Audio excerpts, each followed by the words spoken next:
And thank you to everyone for joining us for our Dare to Discuss webinar with Cutty Felton on vicarious trauma. We are recording the session, so if you need to catch up, if you've got to dive off, we will be sending out the recording hopefully later this week. I would like to start by acknowledging the traditional custodians of the various lands on which we work and pay respect to elders past, present and emerging. And I would like to extend that respect to First Nations people joining us today. A brief introduction from me. I know a lot of you, so thanks for joining, but for those who don't, I'm the partner here at Frazer Jones in Australia. We are a global HR recruitment and search business. We operate across the whole spectrum of HR. We work with clients all over Australia and we place roles in all our major cities. We partner with organisations across a huge range of sectors, and we're proud of the work that we do in sourcing the very best talent for our clients and working with candidates on their career journey. If you do need any help with your team hiring, or if you're looking for a new role, please do reach out to myself or my team. So I would like to introduce our amazing speaker today, Cutty Felton, CEO and founder of Accidental Counsellor. Cutty is recognized as an expert with a unique set of skills in helping leadership and frontline teams engage with those who are vulnerable or at risk or in crisis, whilst also assessing her clients to meet their obligations under the relatively new health and safety legislations. Today, she will provide an overview of a few of her key concepts and explain what empathy actually means, showing us how to bring humanity into the corporate response, whilst at the same time protecting ourselves and our teams from the personal impact of confronting conversations.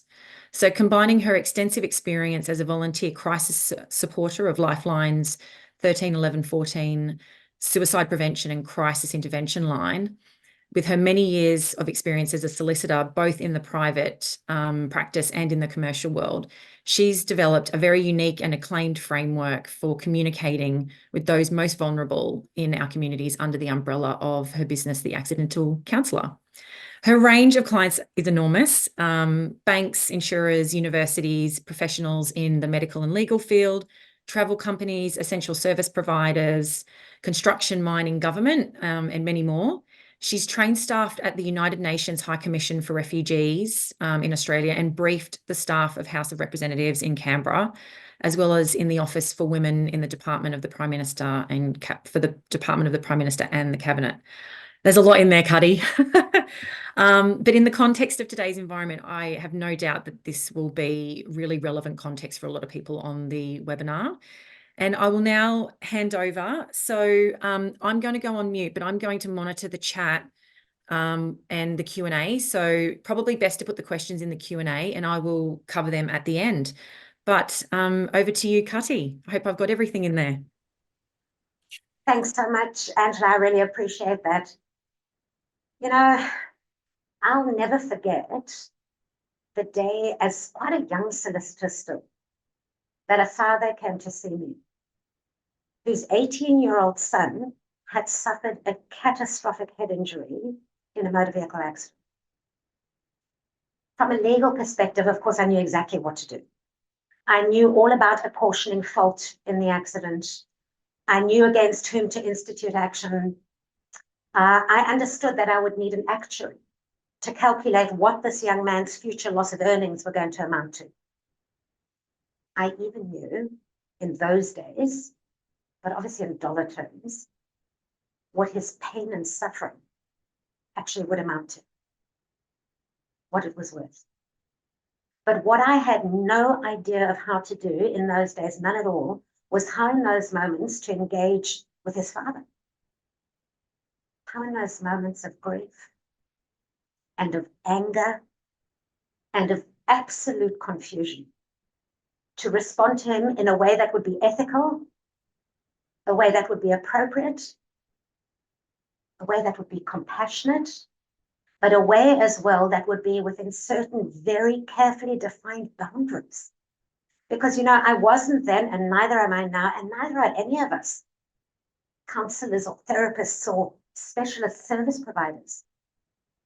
And in those moments where our role very clearly is to represent our organization, we also can't take on the role that belongs to the long-term trusted friend or family member. So in those moments, it is incredibly important that we know, that we understand, that we work within certain very clearly defined boundaries. And that is not only for the safety of that colleague, that person you might be speaking with in that moment. That absolutely goes towards your own safety as well. In the context of sometimes very, very difficult conversations that we have with other people, the one word that you're never going to hear coming out of my mouth is the word resilience. None of this has anything to do with trying to build resilience to other people's pain or fear or trauma. No, we are human. The very last thing that we want you to do is somehow lose some of your own humanity in your role. It's one of the most important aspects that you actually bring to your role. So it's not about developing resilience. What it is about is recognizing the impact that these discussions, these conversations, these interactions can have on us. And when we are affected because we're human, well, then it's about understanding. Are there any ways that I can actually reduce the severity of that effect on me? And when I am feeling it, because I'm human, well, then that is really all about understanding if I need support, what are the structures, what are the techniques that I might be able to employ, and where do I get that support when I need it? Who do I actually reach out to? Now, obviously, just in an hour together, we can't examine every one of those issues, but I do want to give you quite a high-level overview of some of the most important concepts that really are very protective when we're talking about our own safety, which is always has to be the priority, together with the safety of that person that we're interacting with, that person who's at crisis, who's vulnerable, who is really struggling for whatever reason that might be. Now, everything that I do is always under the overall recognize, respond, refer model. Again, we're not counselors or therapists, we're not friends or family members. So when people are genuinely struggling or vulnerable in crisis of any sort, it's very important that we do recognize that. And really what we're recognizing in those moments are people who are in a heightened or fragile state of emotion. People who in those moments, quite simply, don't have the capacity to process a conversation with you that is based on organizational needs, organizational requirements, because they won't be able to really work through that conversation to hear what you tried to say until such time as we de-escalated that really intense emotional state. I have to say that in those moments, though, as well, one of the other factors that we notice is that people very often are completely unable to distinguish when their emotions are in complete turmoil between what is directly relevant objectively to what you as an organization can assist or support with, and what is completely beyond those boundaries. So that's how we recognize usually that people are in crisis.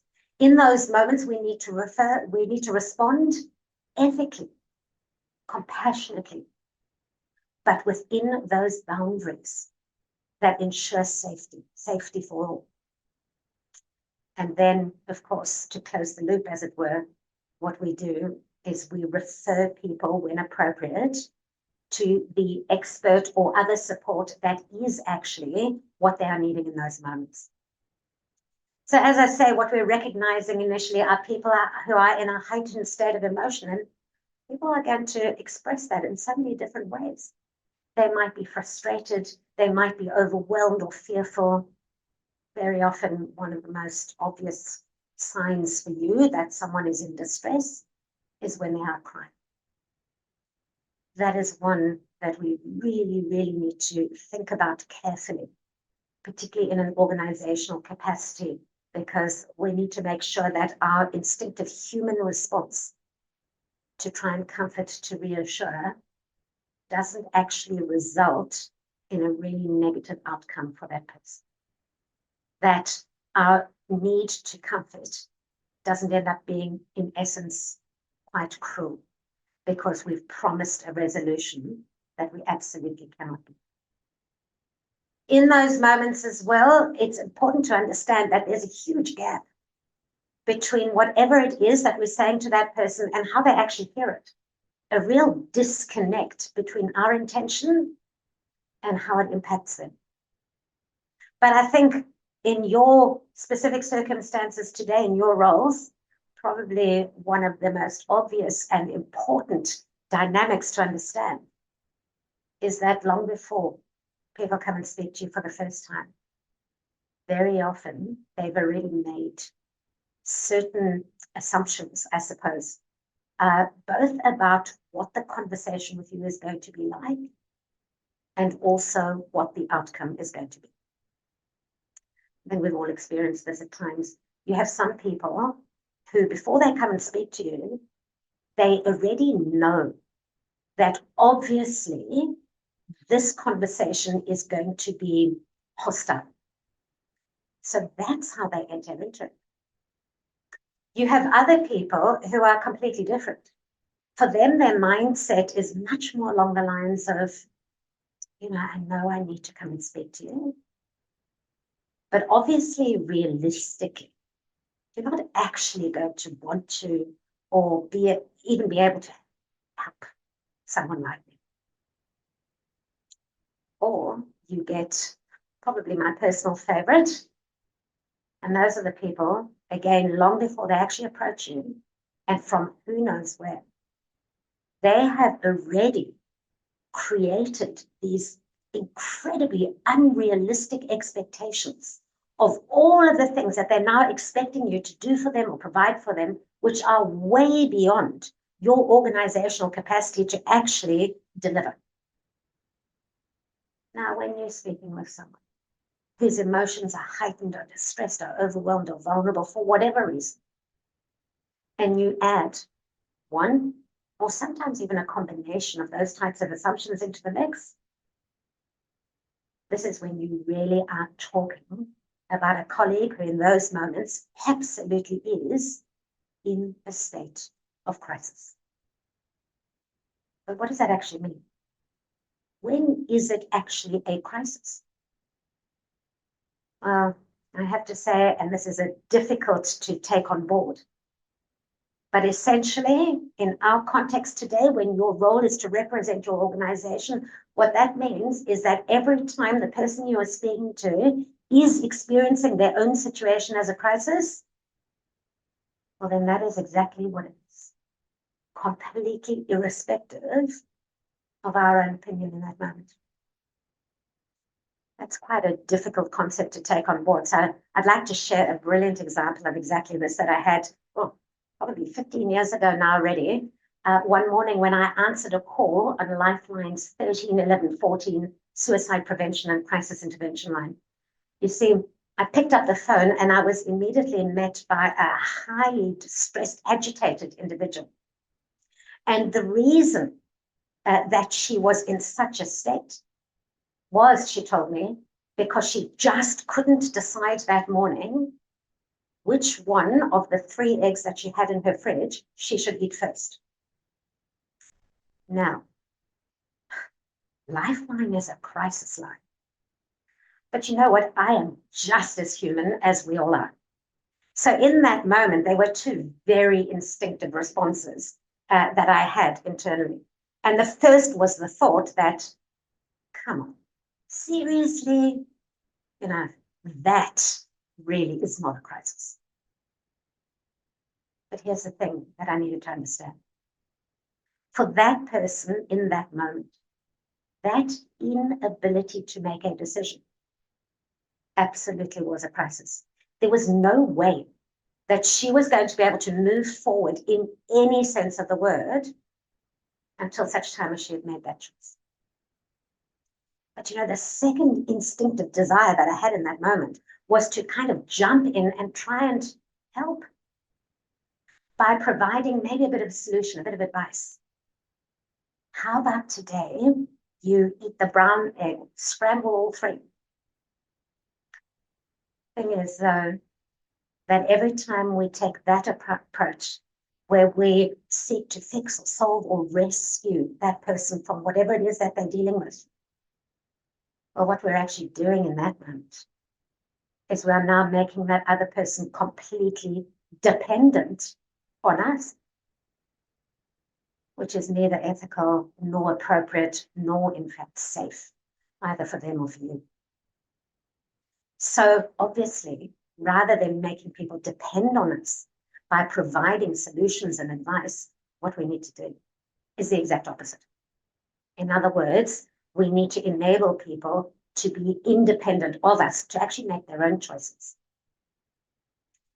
So once I had gone through an incredibly simple approach, which enabled her to both experience the steps you take to come to a decision, and she'd made one, did that mean that in that process, I had also somehow kind of resolved, cured the underlying issue, which I felt absolutely sure was driving all of this?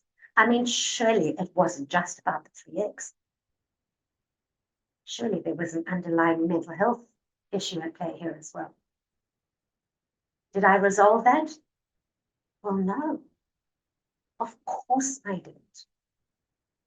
But that is not my role. And that brings me to the first really crucial concept today, which is with regards to those crises that people are genuinely experiencing, they're bringing to us, they're sharing with us. Given that I'm not a therapist or a specialist service provider, I'm not their friend or family member, what exactly is my role? And crucially, where does the boundary lie?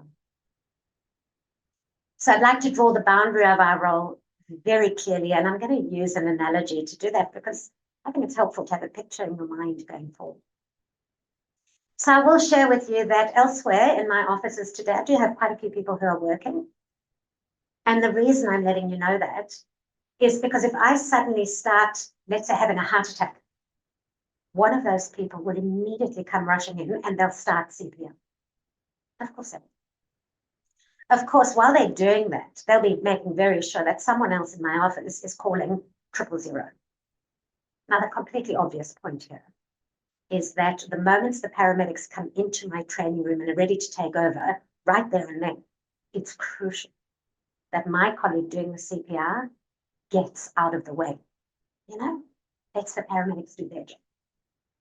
Just imagine for a moment, potentially how much additional harm I would come to if my colleague doing the CPR with absolutely no further training whatsoever were to say to the paramedics, you know, I've been watching the news. I know how busy you are. It's okay, you can go. I've got this under control. Please remember, though, as well, that if my colleague doing the CPR doesn't start that process, well, then I'm not going to live long enough for the paramedics to get to me in the first place. So we do all, in fact, have a very crucial role to play when our colleagues, when our team members, when our customers are in crisis. But it must come within that very clearly defined boundary between CPR and paramedic. The very obvious question that does raise, though, is then why? Why, if that boundary is so clear, do we so often kind of just extend it further than it should go? Sometimes actually ignore it completely.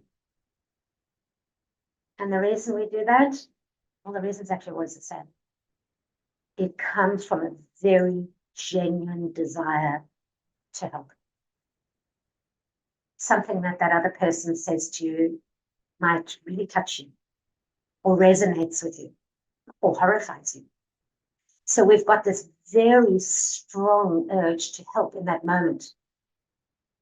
But the thing that we really need to understand is that the moment that our help goes beyond that very clear boundary between CPR and paramedic, what we're actually doing in that moment is we are now making ourselves the barrier between that person and the help that they actually need. So when our staff members, our colleagues, our customers are in crisis, it's incredibly important to consider what, in fact, in this moment, does it mean to respond in a way that's ethical, that's effective, that's compassionate, that is safe. And I would say that the first thing that it really means is a very clear understanding of the boundary of our role, so that we can be sure that it's never our own really good intentions that inadvertently are blocking or delaying that person from getting to that really, really appropriate assistance that they need. Of course, I have just said to you that the person in crisis could be experiencing that for any reason at all, including the fact that they don't know which egg to eat. But clearly that is something that is very unusual. There are way more common issues that people are dealing with. So many people right across our communities and within our organizations, which will actually be driving those agitated behaviors, driving that crisis. Some of those which really require deeper discussion and a lot of thought around safety are obviously things like mental illness, like family and domestic violence, the fact that people are dealing with so much change, so much uncertainty. We don't have the time to explore those incredibly important issues today, but one of them that I do want to have a brief look at is another real driver of some of the behaviors and crises we're seeing at the moment, and that is traumatic events. There seem to be any number of traumatic events that I could decide to speak about in the world at the moment. But for today, I'm still going to just touch on the pandemic. Why? Well, because we're still seeing the impact, and we will do so for years to come. Obviously, there's only a certain aspect that is really relevant for us today. So let me put it this way. 4.5 odd years ago, for all of us, when we first started hearing about this thing called the coronavirus, we all felt a certain range of emotions, depending entirely on what it meant to us at the time. Could have been anything. Confusion, curiosity, fear, anger, whatever it is. But then as it became clear that this was in fact a worldwide pandemic, borders slammed shut, there were lockdowns, all of these things. Well, at that point, we all experienced at least a certain level of trauma within. Where that level sat, though, that was often quite situational. Within the Australian context, it doesn't take much imagination to realize that for people who found themselves, let's say, living in Melbourne in those days, that level of trauma would absolutely be deeper than for someone who found themselves living in, let's say, rural Western Australia. But we all became aware that in our own community, with people around us whose situation was more or less the same as ours, who didn't have additional factors, well, our level of trauma sat more or less at the same place, except for those individuals for whom, even though there was nothing additional impacting them, it seemed so much worse. Now, the reason for that, for many of those people, was because there is actually a huge difference between remaining up to date and aware of what you need to know to keep yourself, your community safe, and becoming almost borderline, almost obsessive about it. Remember those people right at the beginning that wake up at 3 o'clock in the morning, and the first thing they do would be to grab whatever device was next to the bed, and they'd start checking. What are the numbers like in New York? What's London looking like? I haven't checked Singapore in a few days. And barely an hour or two would go through the day without them checking a statistic or a graph or a curve somewhere in the world. And every conversation, no matter what it was supposed to be about, revolved around COVID-19. Now, unfortunately and completely unknowingly, what was actually happening in that process was that with each, as I said, borderline, almost semi-obsessive seeking out of facts, way beyond what was actually necessary to maintain safety. What that person was actually doing was they were re-traumatizing themselves over and over and over again. Now, just before I talk about why that is such a crucial dynamic for us to understand, I do want to make it very clear that there is absolutely no criticism from me here. You know, I understand this process. I know not to do it. And guess what? I live in Sydney. Even I did it, knowing that it's re-traumatizing. I had a period of about 2 weeks whilst Gladys was still our premier. Every day at 11 o'clock, she gave a COVID press briefing. And for about 2 weeks, I'd grab my coffee, sit down and essentially have coffee with Gladys and start my day after the briefing. And I know not to do that. So, no criticism. But it is important that we do understand that dynamic. Why? Well, because you know that person who comes to speak to you, and they are genuinely struggling with whatever it is. And they share that entire experience with you, their whole story. That's deeply impacting them. And then you start becoming aware, I've actually heard this already. It's like they're talking in circles, or they share whatever it is that's going on for them, which takes a lot of trust to do. But then it's like they get almost stuck in the story right there. You can't move forward from their experience into what you really need to discuss from an organizational perspective. Sometimes you will literally have people where every time you notice that maybe they've made an appointment with you, or you see them walking towards you, you actually get almost a bit of a physical reaction to that, because you just know that they are going to start that entire story from the beginning all over again. Well, unfortunately, when that happens, and totally unknowingly, but also totally obviously, what is actually going on then is that with each repeated resharing of that same, sometimes quite gut-wrenching experience that person has had, what they're actually doing is they are re-traumatizing themselves over and over and over again. But what we need to be just as aware of is that with each rehearing of those same, as I say, sometimes really traumatic issues, the real risk is that some of that person's fear or trauma or anger actually starts attaching itself to us as secondary trauma, vicarious trauma. It leads to things like compassion fatigue, burnout. And so for that reason, the second boundary that I talk about is so incredibly important. And that is the boundary to the conversations that we have.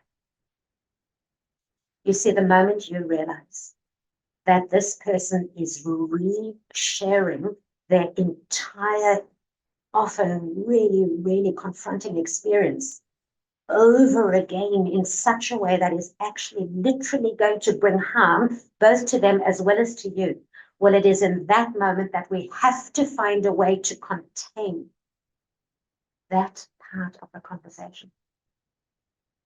Now, I want to be very clear about this.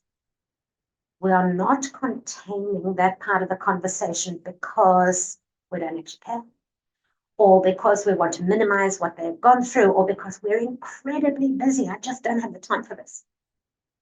None of those are the real reasons for containing that part of the conversation. The real reason is very clearly safety. Theirs as well as your own. Of course, finding a way to achieve that containment without making the person feel as if you're just trying to get rid of them, or you don't care, without actually escalating the situation further, that I personally think is probably one of the most difficult skills that I teach. But for the moment, the important understanding is the why. And the why is safety. Now, I absolutely know that the idea of that boundary won't sit well with some people. Why? Well, we've got this very clear idea that when people are going through a tough time, they should be encouraged to talk about it because that's what helps. And yet I sort of wander onto your screen and I say, oh, no, that's the part that we should be containing. How did those two concepts actually fit together? So let me say this. I actually agree that for many people, certainly not everybody, but for many people who are going through a really, really difficult time, being encouraged to talk it through is incredibly helpful. But, and this is a crucial but, it must be to the correct audience. And I guess that's really the point. Safety, theirs and yours, demands a real understanding of the fact that when my role right now is to represent my organization, I'm not a close friend, I'm not a therapist or a counselor, then in this moment, I am quite simply not the correct audience for the repeated resharing of this experience because it's just not safe. Not for them, but also not for me. So that's the second boundary, the boundary to the conversations that we have. There is a third and final boundary, which is crucial to safety as well. And that is the boundary that exists because we always have to work within our own organizational policy, process, and procedure. I mean, that sounds really obvious, but it's amazing how often we either might not know that a particular process is in place or it doesn't exist yet, or we might think that on this occasion, it doesn't make sense to follow. Now, clearly in my context, I am talking about really high stress situations. And in those moments, from my perspective, it is absolutely essential that every employee is supported with processes that they can follow that are clear, that are concise, that are consistently applied by everybody every time, and that are instantly accessible. Why? Because in one of those high stress situations, no matter how well you understand your process today, in that moment, it's so confronting that you can't be expected to have instant recall of what you're supposed to do. So instant accessibility is incredibly important. There are a few situations of extreme stress, and obviously one of them is when your colleague, your employee, your staff member, or your customer potentially threatens either violence against someone else, or more particularly, self-harm, maybe suicide. Hopefully, there is a really good, very concise process in place, which never, ever takes you anywhere beyond the boundaries of your role and of safety. And that is a moment where you follow that process. I think whenever we realize that the person who's making this threat is deeply distressed, it's quite easy to follow the process. We're all trying to achieve the same thing, which is safety. But there are times when you're speaking to an employee, let's say, and they start talking about self-harm or suicide, and from your perspective, you're really quite convinced that they don't actually mean it. They're just venting. So I'm now not going to follow the process. Or the way that it's coming across, you absolutely know that all that's actually happening here is that this person is trying to use a threat of self-harm or suicide to try and manipulate me, to try and coerce me into giving them what they actually want. Now, I'm never, ever going to stand here and try and convince you that every person you deal with is as pure as the driven snow. I mean, I think we know that. Of course, it's possible that every now and again, when a person is using a threat like this, they might be trying to manipulate you in some way. But what I am saying is that even so, it is absolutely critical that every single time you follow your organizational process. Why? Well, because what if? What if on this one occasion, you are so convinced that this person's just thinking, or they're just trying to manipulate me? So you ignore the process. And what if on this one occasion, you are wrong? The potential outcome of ignoring the process when you should have followed it can quite literally be devastating. And that is not only for that other person. That is for your whole organization, your whole team, and you as an individual. And unfortunately, over the years, I've had to go into one too many organizations and train teams where that's exactly what happened. One of the other reasons, though, why following your process is so important is to avoid what I'm going to call unintended consequences.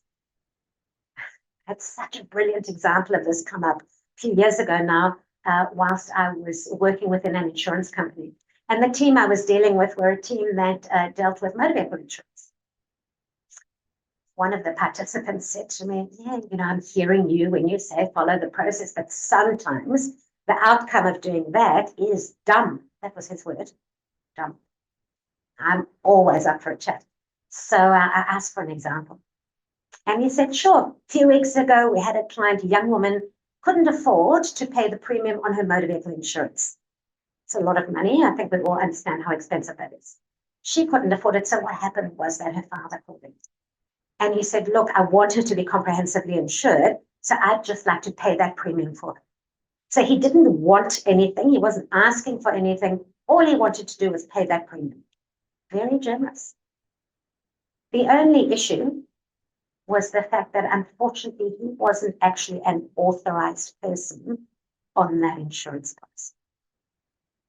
Now, I'm going to assume that everybody understands that no organization at all can allow somebody who's essentially a random stranger to have any access to information or policies or accounts or anything. You have to be authorized. But my participant said to me, but seriously, that just is dumb. He said to me, but don't worry, I did find a workaround. I love those words, workaround. He said to me, what I did was I said to the father, tell you what, if you can just confirm for me the current address of the motor vehicle that we're going to be insuring, I will then know that you are actually who you say you are. And then what I'll be able to do is kind of work my way through the system and essentially tick the authorized box, and then you can pay the premium. So that's exactly what they did. And he was really quite proud of his workaround. I did have to say to him, though, that unfortunately, the part that he missed was this. When that father left his conversation with my participant, he left it with a whole lot more information than he had when he entered into it. In this case, what he left with was confirmation that the address that he had was, in fact, still current. I had to say to my participant, in that moment when you decided to ignore the correct process because you thought the outcome would be done, you've actually got no idea whether potentially you've actually just colluded with someone in an incredibly dangerous family violence or stalking situation. And I wish I was making this up. I'm not. I mean, we're in May 2024, and I'm still hearing these examples. One of the most recent happened to be a mobile phone service provider, and I have no idea how they did this. But they actually confirmed the address of the refuge that their client was living in. We quite simply cannot take those types of risks with other people's safety because we think that on this occasion, I shouldn't follow the process. Another extraordinarily high-stress situation, though, does occur when people are starting to verbally abuse you. I'm not talking about people who are angry. who are, yelling or shouting, maybe even swearing, yeah, that we're going to try and diffuse and move forward from. But the moment that turns to verbal abuse of you, in other words, people are using language that might be sexist, racist, homophobic against you, well, that is actually verbal abuse. And for that, there has got to be zero tolerance. Way too often I'm talking to people and they go, oh, we've got a very good zero tolerance process in place for that. But, I don't often follow it because I'm resilient. It's like water off a duck's back. I know this person's actually got a problem. They can abuse me as much as they want. It doesn't really, impact me. I prefer to work through and find out what's actually going on. Now, when people say that to me, I'm afraid that my response to that is probably a little bit too brutal. But my response to that would be, look, probably not such a bad thing. That you personally have found a way to not let that impact you too much. But here's the point. The fact of the matter is that it's not actually always all about you. Ethically, every single one of us absolutely has the obligation to be completely aware of the impact of our decisions on other people. The most obvious impact of your decision to continue a conversation with somebody who is verbally abusing you means that what you're actually doing in that moment is you are now exposing everyone else in your team, all of your colleagues, to that level of abuse from that individual. That is actually unconscionable.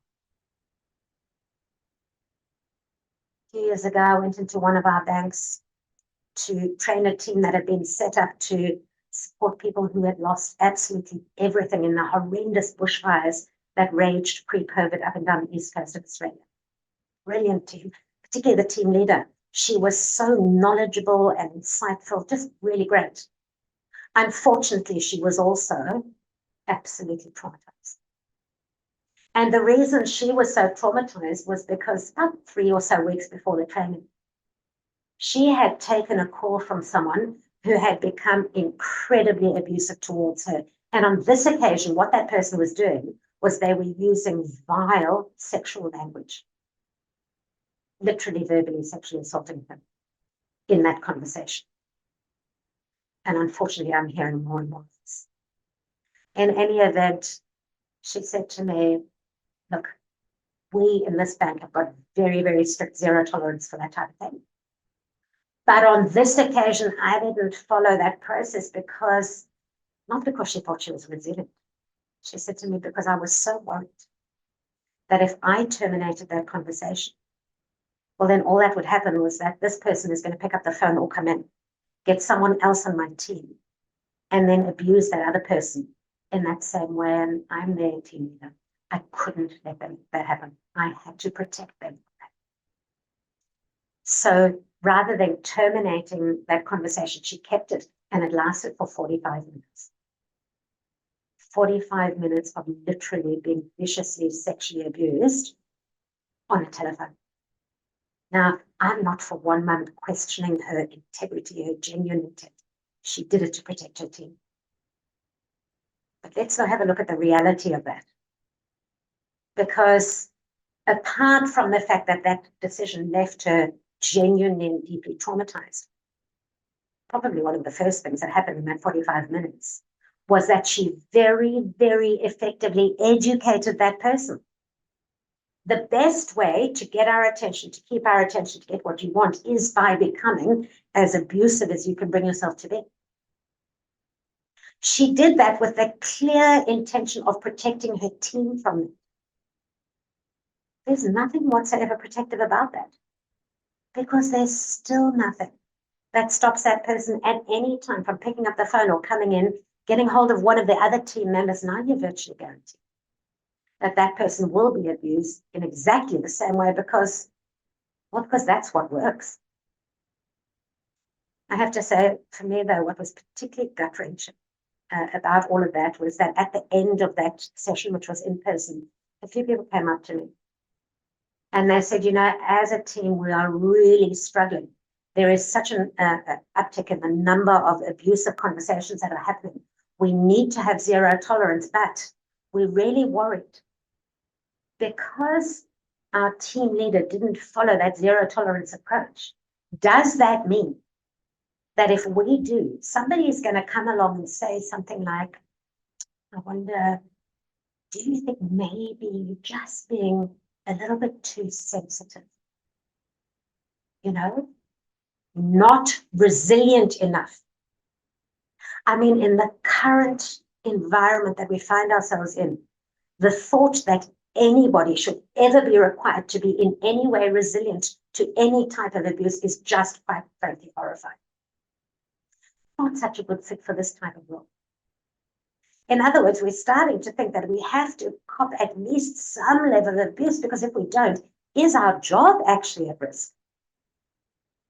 Now, aside from all of those considerations, I would say to you that every single time that you continue a conversation with a staff member, with a colleague, with an outside person from the organization, and they are verbally abusing you, and you do not enforce a zero tolerance policy, what you're actually doing in that moment is you are now representing internally as well as externally that yours is an organization that actually tolerates sexism, racism, homophobia, whatever the type of abuse is that's being leveled at you. I am absolutely certain that your organization would hate to ever be associated with that type of reputation. So, as an overall concept, those are the three boundaries: the boundary of our role, the boundary of our conversations that we have, and the boundaries provided by process, which really allow us to reduce the impact of other people's fear or trauma or experiences on us, which assist us with the vicarious trauma, with the compassion fatigue that we very often are going to be experiencing in our role. But just those three boundaries are not going to be enough. So the one other concept that I will have a look at is what in those moments empathy for that other person actually means. Because quite clearly, when we are working within those boundaries, we still have to show empathy. Now, generally speaking, if you follow some brilliant people like Brene Brown, or even if you just Google the word empathy, the type of concepts you're going to come up with will be things like, well, empathy means putting yourself in the other person's shoes, feeling their feelings, relating to exactly what this feels like for them. Now, whilst I can accept that as an overall definition, that might be what empathy is, can I please say to you that in an organizational context, where psychosocial hazards and risks are incredibly important to know, to understand, to manage, to control, then in that context, please, whatever you do, don't expose yourself, make yourself vulnerable by trying to feel the feelings of that other person. Really relate to what this is like for them whilst they are in crisis. Psychosocially, that is probably one of the most hazardous, one of the most risky things you can do. And that's not actually what empathy means in the organizational context when we apply a lens of safety. Very briefly, what empathy actually means is that it's never, ever about you and your feelings about that person's situation. Empathy very clearly is about that person, what their situation means to them, how it is impacting them, how they actually feel about it. And as difficult as this is, I would say to you that every single time that you are speaking to a colleague who is in crisis and you're showing empathy and you hear the word I coming out of your mouth, that is just one of those moments where I'd ask you to be brutally honest with yourself and just ask yourself right now in this moment, whose need am I actually trying to fill? Am I trying to fill my need to feel helpful and supportive, professional? Or am I trying to fill the need of this team member in crisis? You know, the one who is actually facing whatever it is that they're struggling with. Because you see, the question you ask in that moment of their crisis should never, ever be anything like, what can I do to help you? The appropriate question always would be along the lines of, what do you think would assist you the most right now? Now, I'm pretty convinced that we can all agree very easily that it just could not ever be appropriate to make ourselves the center of attention of the conversation at the exact moment when it's our colleague who is the one who is actually in crisis. No universe. Could that be considered an appropriate approach? But that's not the only reason why empathy through a lens of safety is so important. It is actually this which allows you to reduce the impact of other people's experiences on you. Can I be clear, though, that empathy is not a cold, it's not an approach that is really clinical. Just because it doesn't include your feelings doesn't mean that you don't care. Actually, on the contrary, what empathy in this sense means is that you've actually cared enough to really think about it. In this moment with this person who is genuinely struggling, what in fact does it mean to respond in a way that's ethical, that's compassionate, that is safe? And what it really means, in addition to knowing and working within your 3 boundaries, is a very clear understanding of the fact that right now, in this conversation, this quite simply cannot be all about you. It can only be about you. Now, we've almost come to the end of our time together, but I could never, ever just close off a presentation without emphasizing just how important in all of this your own self-care really is. You know, on my screen, it says that self-care is a priority and a necessity. It is not a luxury. Certainly not in the work that you do. In all of the work that I do, I base everything on 2 important principles. The first is safety as the overriding priority. And the second is the fact that every single thing that we do has got to be based on the core value of respect. Well, respect isn't only about others.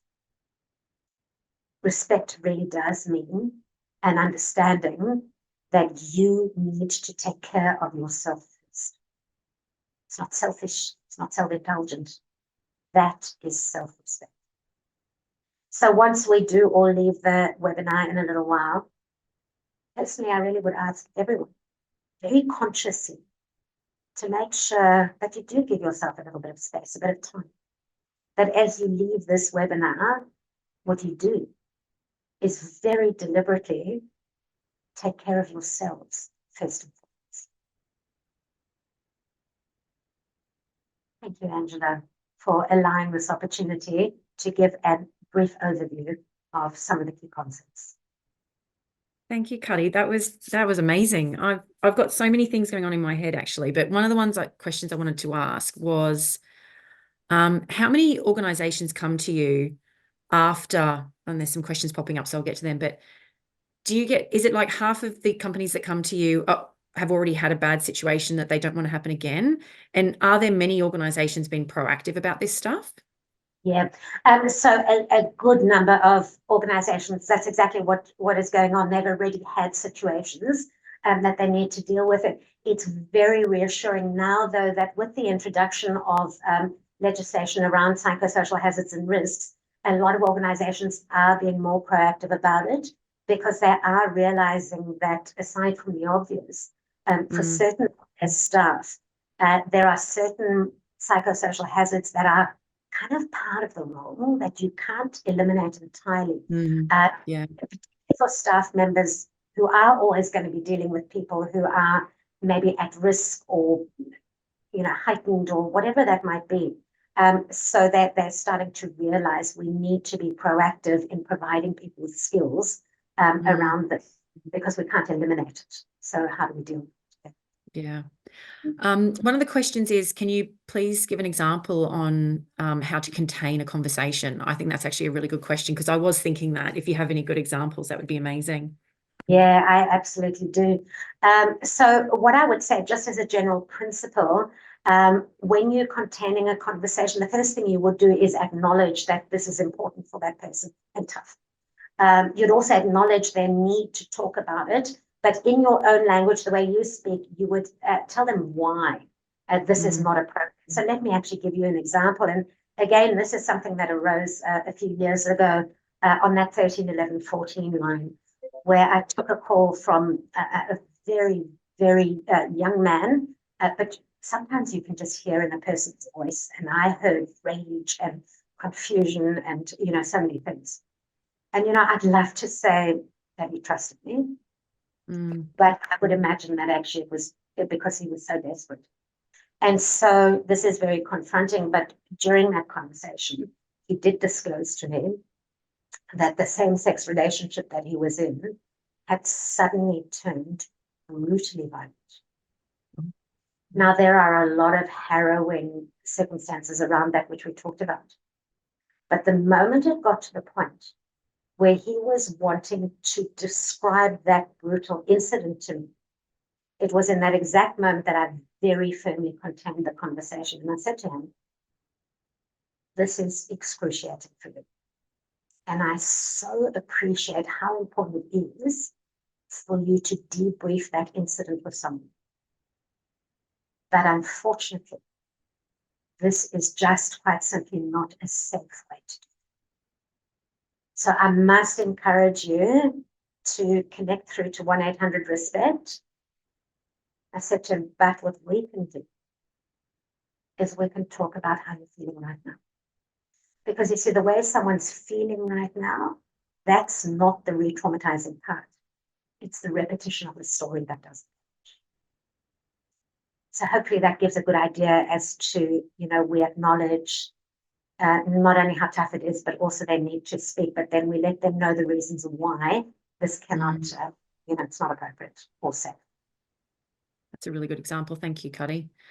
Tess asks, how do you convince CEOs, directors, and senior leaders that this should be a priority for the business when they don't agree there is value in doing this work? Oh, that's a good one. Yeah, it's a very good one. And if I'm going to be completely pragmatic about it, because that sounds like in that situation it might need to be. A lot of my organizations I love because they do it because it's the right thing to do for their staff. However, quite honestly, within the Australian context, as well as in the UK now, actually, it's gone way beyond this is the important thing to do for our staff. And it literally, legislatively, is an obligation now in terms of work health and safety legislation. So for leaders who don't think that, these things are happening or that it's a priority, to actually go from that angle and say, hey, the legislation actually now requires this, can often be a much stronger argument in these moments. Thank you. One of the questions was about the slides. So just to confirm, yep, I will be sending the slides out later this afternoon, and the recording is hopefully going to be available usually within a couple of days. It just depends on how quickly we can get it all together. Do you know what was really, just to wrap up, I think what was really interesting as you were talking is that I think you've given some really extreme examples, but even if you kind of come back on the more day-to-day, whether it's at work or, I've got aging parents and I've got young kids, there's so many times where I have thought, I'm not qualified to deal with this. Like I'm not, and you kind of have that thought and then you just push through and you don't take that any further when actually you probably think there are people that are going to be able to deal with this situation a lot better than me, whether it's a doctor or whatever it is. So it's actually what you've talked about covers so many different levels within someone's life as well, like work and home. So thank you. I really appreciate it. All right. I think that's Everyone's just saying thank you and I think logging off because we're sort of maybe running to other meetings. But I will. So yeah, I'll just conclude with a couple of things. But obviously, thank you so much, Cutty. I was listening to every single word you said then. I'll send out that link as mentioned. And everyone, please feel free to reach out to Cutty directly if you need help with any of these issues, and we'll send your details around in the emails. And just look, thank you to everyone for your consistent support and participation in these webinars and some of the events that we do face to face. We aim to sort of, do a under the dare to discuss it. We want the topics to be a little bit uncomfortable and things that bring about change, I think, is the most important thing. So we hope to bring you some more of these sort of related topics throughout the year. Keep an eye on our website and our LinkedIn page. We're also in the process of collecting responses for our salary and market report. So I'm going to send out that link in the email as well. But everyone, enjoy your day wherever you are, and thanks for logging in. And Cutty, I've got to dive to another meeting, but I'll talk to you later. Thank you so much. Thank you so much, and take care, everybody. Yeah, thank you, Cutty. Bye.